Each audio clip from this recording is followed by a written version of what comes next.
Welcome to the AI for Career Success video overview by Curt Robbins. We're experts at AI coaching and helping professionals like you and your employees upskill in AI. Today, we're examining a detailed report titled How Some Data Center Operators Are Tackling Their Water Use Problems. This analysis was authored by Molly Taft and published across Ars Technica and Wired.com. Before we begin our analysis of this infrastructure challenge, IT professionals seeking formal upskilling can scan the QR code on screen. This provides access to our corporate coaching services, or simply an option to support our ongoing research. Now let's look at the structure of today's overview.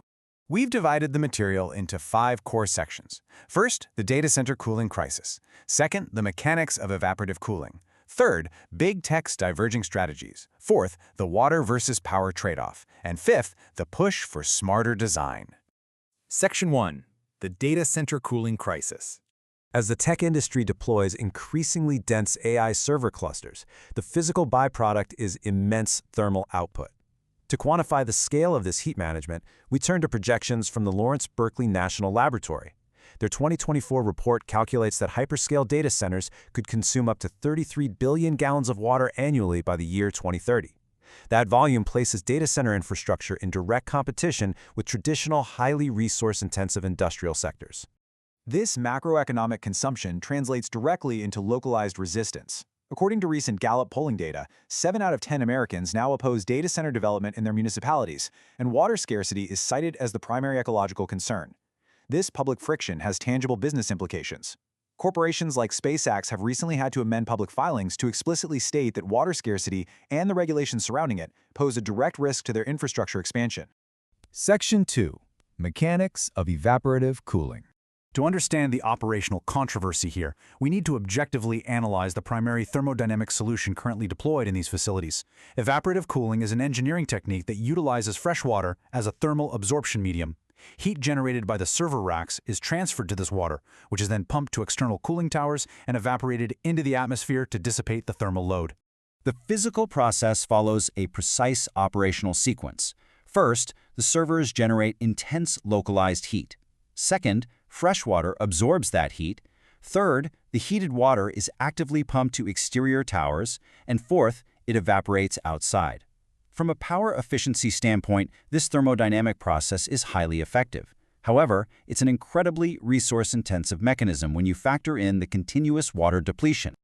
The localized impact of this process is substantial.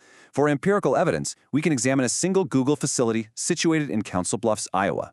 In the year 2024 alone, this specific site documented the consumption of more than 1 billion gallons of water. That data point clearly illustrates the profound hydrologic load these individual facilities place on regional watersheds and the surrounding communities. Section 3. Big tech's diverging strategies. Faced with empirical data regarding water limits, the major hyperscalers are currently executing fundamentally different architectural responses. An analysis of recent corporate deployments reveals a clear schism. Entities like Microsoft, OpenAI, and Oracle are systematically transitioning away from evaporative cooling. Their objective is to construct massive infrastructure, such as the multi-state Stargate expansion with a near-zero on-site water footprint. Conversely, Google is optimizing local data, opting to retain evaporative systems where the regional hydrology permits. Google's architectural stance is articulated well by Ben Townsend, their global head of infrastructure and sustainability. He notes, a one-size-fits-all strategy just doesn't work. Google's engineering teams conduct rigorous hydrologic assessments. They operate under the premise that water may be critically scarce in one operational zone, but sufficiently abundant in another to safely support thermal dissipation. Section 4. The water versus power trade-off. This divergence introduces the central engineering dilemma of modern IT infrastructure. Decreasing water consumption inherently forces an increase in electrical power demand. A low-water strategy demands energy-intensive mechanical chillers and pumps. Consequently, power usage is high, carbon emissions rise due to heavier grid reliance, and the local electrical grid faces severe strain. Alternatively, a high-water evaporative strategy yields low on-site power use and lower direct carbon emissions. Ultimately, eliminating water simply shifts the operational burden directly over to our electrical infrastructure. The electrical impact of this variable is highly measurable. Research conducted by UC Riverside engineering professor Xiaolei Ren indicates that if hyperscale data centers adopted evaporative cooling during periods of peak demand, it could free up an estimated 10 to 30 gigawatts of power.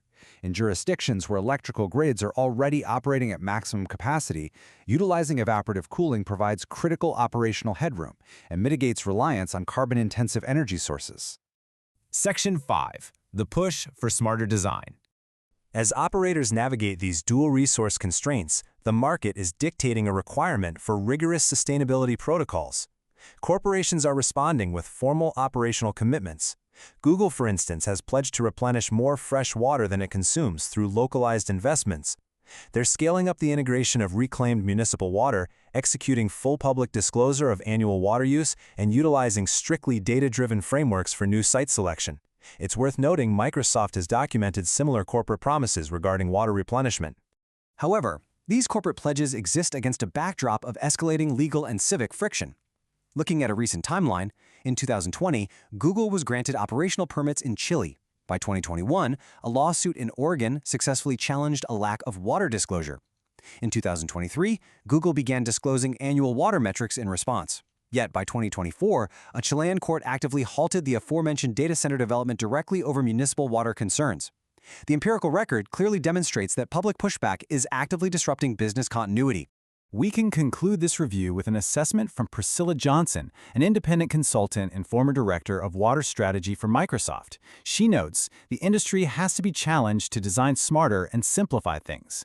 The path forward requires synergistic facility designs that optimize both hydrologic and electrical efficiency simultaneously, rather than simply trading one constraint for another.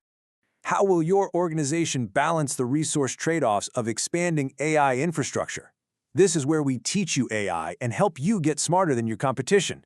If you like these videos, use the QR code at the beginning to buy us a coffee or hire us to coach you or your employees in AI.